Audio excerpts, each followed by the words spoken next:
Instead of getting upset when things don't go your way, why don't you believe that God knows what He's doing? Instead of complaining, God, why is this happening to me? No, God, I know you have me in the palm of your hand. God, I know you're directing my steps. I may not understand it, but God, I trust you. This is what Joseph did. As a teenager, God gave him a dream that he would lead a nation. But along the way, one bad thing after another happened to him. He was thrown into a pit, sold into slavery, falsely accused, put in prison. He went through years of doing the right thing with the wrong thing happening. Didn't look like it would ever work out. But Joseph understood this principle, that as long as he kept being his best, that trouble could not stop him. It was moving him toward his destiny. When you study his life, you'll see how God connected the dots. Every step was strategically orchestrated. If you left one out, the other wouldn't work. If his brothers hadn't have thrown him into the pit, he would have never been sold into slavery to a man named Potiphar.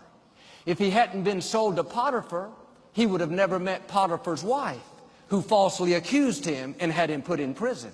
If he hadn't been in prison, he would have never met the butler and the baker and told them how he could interpret dreams. If he'd have never told them that, the Pharaoh would have never called him up to interpret his dream and eventually put him in charge of the nation of Egypt. All those steps along the way, if you isolate them, just looks like a bad break. It doesn't make sense. But you have to believe, like Joseph, what looks like a disappointment, a betrayal, a setback is all a part of God's plan. It's transportation. It's moving you little by little into your destiny. God knows what He's doing. God knew He would need someone in leadership in Egypt to show favor to the Israelites. So years earlier, He started the plan of putting Joseph in place. It looked like trouble. Really, it was the hand of God.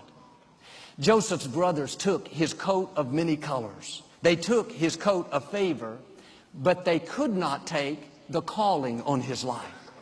What people take from you cannot stop your purpose. What's on the inside is more powerful than anything on the outside.